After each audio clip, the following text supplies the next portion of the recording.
Black on black, black, yeah, hey, okay, black, black, black, black on black, black, my thoughts so black on black is black. Rims on his black, wheels in his black, black with this black, black, so black on black on black on black on black, black, black, black on black, black, my thoughts so black, everything is black. Rims on his black, wheels in his black, black with this black on black, chest, black on black on black on black on, hey. Black out the booth. Niggas in the back like, oh word. Diamonds all black like, fuck what you heard. Fuck what you heard. Fuck what you heard. Spilling some Hennessy black on the curb. Just for the memory of the deceased. When I black out of a week in the breeze. What it's gonna be? What it's gonna be? You don't want fuck with a nigga like me. That you never seen motherfuckers so black. Nigga, I'm black on black on black on black on. It's your boy, Willie B. So we here. We got another one tonight. We're going back to 94. R.I.P. to this young man. He goes by the name Craig Mack. Was born in the Bronx, but pretty much grew up in Long Island, on Strong Island. He was rapping early, rapping as a teenager. He went by the name MC Easy. He was with like a little group called The Troop. Him growing up in Long Island, he ended up becoming close friends with rap duo EPMD. Legends in this game also. He had released a single in 1988 called Get Retarded, and that kind of like gave him a little local buzz. They ended up going on tour with EPMD. They were just like roadies. He met a guy named Sean Combs. Sean at the time he was getting his own label together. He was trying to start his own label, and they got together. They made a record. It's called Flavor in Your Ear, and I mean this single was really big. It like made Craig Mack a household name overnight. He is technically the first artist that was signed on Bad Boy Records. Biggie, the Notorious B.I.G. comes right afterwards. He ended up putting out the Ready to Die album before Craig Mack, but Craig Mack had his single out before, Big. Released in 1994, called Project Funk the World. Produced by P. Diddy, Easy Mo B, Alvin Toney. Don't practice rapping like me, that's clear. I got the mad style, beats from that shit. The style I bring is your thing. The war back is the one she with it.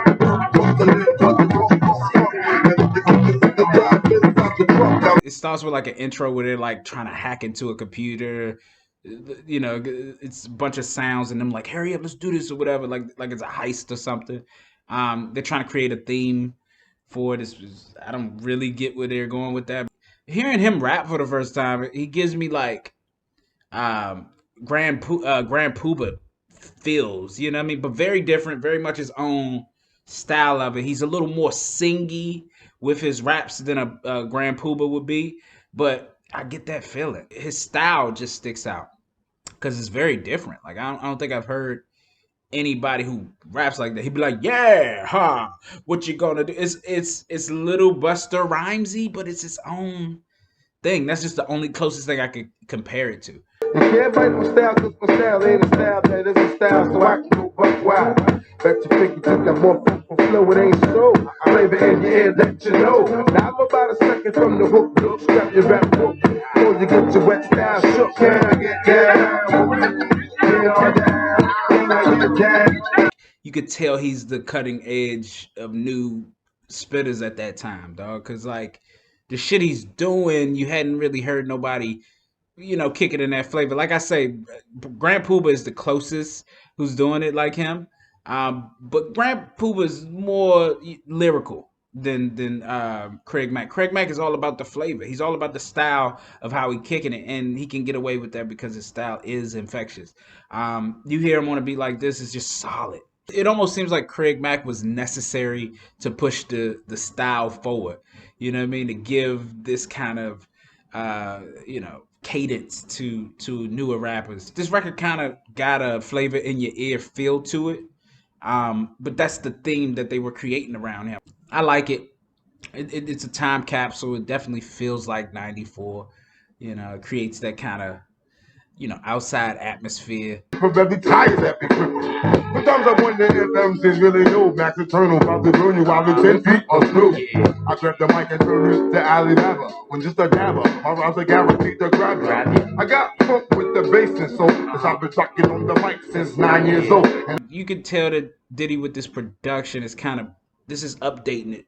You know what I mean? Because you might have heard something like you might have heard this sample in an old like song, but you never heard it like this. And this is like Diddy creating what is Bad Boy sound. It's the early makings of it. You see Diddy coming early on the record, you know, doing the hook basically. Diddy was very involved in the songs. That's why Suge was like, nigga, all in the videos, all in the photo shoots. It's because, you know, Puff really entrenched himself into it, you know, because he's not necessarily a producer or even an engineer. I mean, he's not. He is a producer, but he's not an engineer. He's not like in there fucking clicking the buttons and shit. But he's definitely in there telling motherfuckers, "Nah, this need to come up. We need something here. We need this there." It's almost Quincy Jones esque, but it's like Quincy actually played instruments. So Slow flow, you might catch a bruise, yo. It's not whipping like a boozer. Word, I said it, call a medic a magnet. They knock you out like a data set. There's no telling how I'm flipping on the damn shit. You know it's me when your boy's in emergency. I'm like the hardest of the hardest on the edge. I go ahead and take a win, I figure my rap the trick. I just respect this song because this is like early hip hop composing of a song. Because like, you know, songs were always structured. You get a hook. I mean, you get a verse. You might do the hook first, but you get verse, hook, verse, hook. It's usually a structure to it, and then you usually end with the hook. But I like it when people like rappers always just find it within their raps. A lot of the time, especially the early guys. So this is an example of that, and I like it off just my hip hoppy shit. Uh, of him just fucking around. It has no rhyme or reason. He's not even really saying much. He's literally just dibbling, dabbling, playing with sounds and flows. That's it. He's not really trying to put no message on it. Obviously, he boasts himself up a little bit throughout it, but it's just all about swag, bruh. You know, and he is needed in this game because of that. I really like this beat because it feels just like underground hip hop. But man, he's got a presence. His voice is a presence. He's one of those guys that I can see why Diddy took a chance on him. It was almost like I don't even care what you talk about, just rap. Just like the blab, my body kicking flab. My flavor bit of batter, chitter chatter, matter in the bad. I bet you buy shit on my fatter. I got the data, turn your body into antimatter. And just like a piece of sizzling, your feet inside my stomach with the eggs and grits between. The king is what I mean. My man, get a cup and put some change inside your hand. Yeah, it's still so classic. Like it shines already. It shines on its own after just listening to 5 songs. Definitely, I see why they made this the hit, and I see why this one song made Craig Mack like damn near a fucking global superstar. The way that drunk go, wow. It's almost like a TV cutting on. You feel the static. I know later on Meth and Red kind of took some influences from this record to create their shit. It's a sound that's like it's like a birth, you know what I mean? Great record, stands the test of time. It'll always be a classic. But anyway, I'd like to take this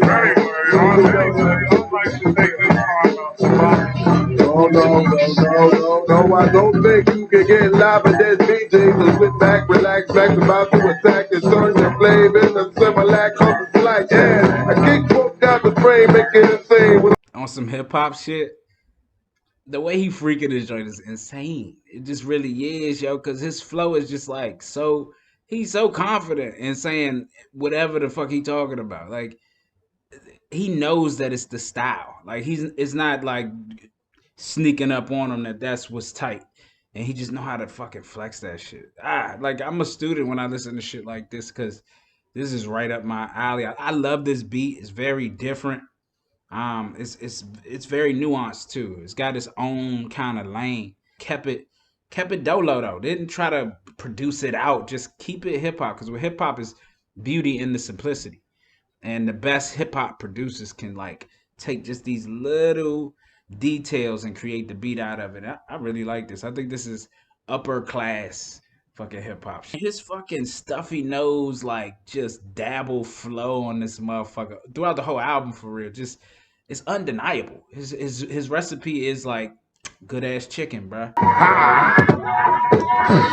My mama said that when I was born, and you was wrong, so now your ass gets torn. Wake it up, man. My style is codified on my bad side, and she on the high. It really is just them taking the Flavor in Your Ear hit and like toning it down, almost making it more boom bappy, more back of the fucking, back room freestyle-y with the beat.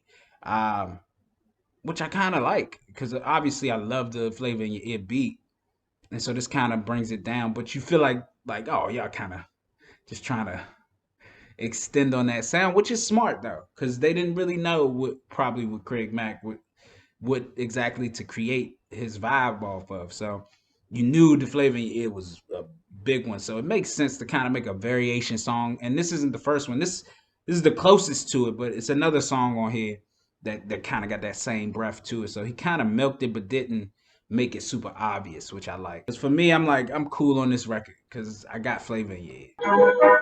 Get real raw, plus my style is hardcore. I'm Fresh Mack, coming in natural back door. My rhymes hit hard, no games like ping pong. I'm strong. Like who, Craig? Kong. I'm flexing, what's next in my funk track correction. My licks get the kicks like the Chinese connection. This joint is so yuck mouth, nigga. This shit is hard. The fuck you talking about? That sublime hip hop shit, bruh. Like where you dumb, and I just think of fucking Biz Mark, just all the fucking slow mo fucking hip hop slurs of this game. You talk about mumble rap, this is the original right here. I fuck with this shit. You get Craig Mack on. First of all, the beat is hard. It's unequivocal. Like you cannot, it's unanimous, dog. If you don't like this beat, you don't like hip hop for real. Cause of just the snatch on this joint. It feels EPMD-ish. I ain't even gonna front. Shit, that's why this joint sounds so fucking cold. You on this Eric Sermon slur right now. And that's who the real god of that shit is. It's fucking Eric Sermon. It's the EPMD shit. The poetic justice more than Janet Jackson. Back simple, just something for the planet. Real is real, back is real. Fuck a bed, and my rhymes are gonna make a man. Fashion is what you feel. It's got like that cool nigga old school party rocker beat, but the beat might keep you in the game depending on if this is your type of shit. If you like that old school 90s house party type of beat, you might fuck with it. What the fuck's going on inside there? Shit ain't Baltimore. Vegas how it is. I hear brothers talking about sitting and killing and going home and chilling and fronting like the village. Let me tell you something real. It's how the Mack feel. I ain't no criminal. It represent no shit. Because it's simple, it's solid. But I won't be coming back to the song. I don't really like the pacing of it too much. I'm cool on it. I'm way more severe in the hemisphere than Freddy scared in the back of my jealous. Max so fair, never gave a damn though. When it's time to go, your ass gotta go. Yeah, I do that to all my young everything, face content. This beat is very interesting to me. It'll really kind of grab you. It's some vibes, yo. It definitely bring you somewhere. I don't like what he necessarily did to it. Like the hook is kind of weak to me. It just sounds like every other hook on this project. But the fucking beat is something to kind of hold on to. I think that's the biggest takeaway from this. His song structure on it is whatever. Craig Mack, man, he scored a 44. It's an album that's got to grow on you, but obviously Flavor in Your Ear leads this. It's the #1 hit on here. You got some other joints on here. It ain't just that. I think what's noteworthy of this is the production is super high. Diddy made a name for himself with creating a canvas for fucking Craig Mack, because Craig Mack is very different. It's a loud ass nigga. He got a lot to say. He's boisterous as fuck, and like Craig Mack is his own entity. I compare him to like a Busta Rhymes. That's probably the closest shit that you can get to him. He ain't really talking about shit. It's just all about his flavor. Shout out to Craig Mack. Shout out to Diddy, Bad Boy Entertainment, the whole crew. This was a crucial moment, and this was the second album put out by Bad Boy at that time, because you got Biggie that came out earlier, and then they dropped this shit on you. So I think he was batting up. And this was the beginning of the bad boy reign. All right, man. That's it. Just remember the day bots did it. All day and every day. Remember what it is. And that's going to be it for your boy. I love y'all. Be easy breezy. Stay out of these treesies.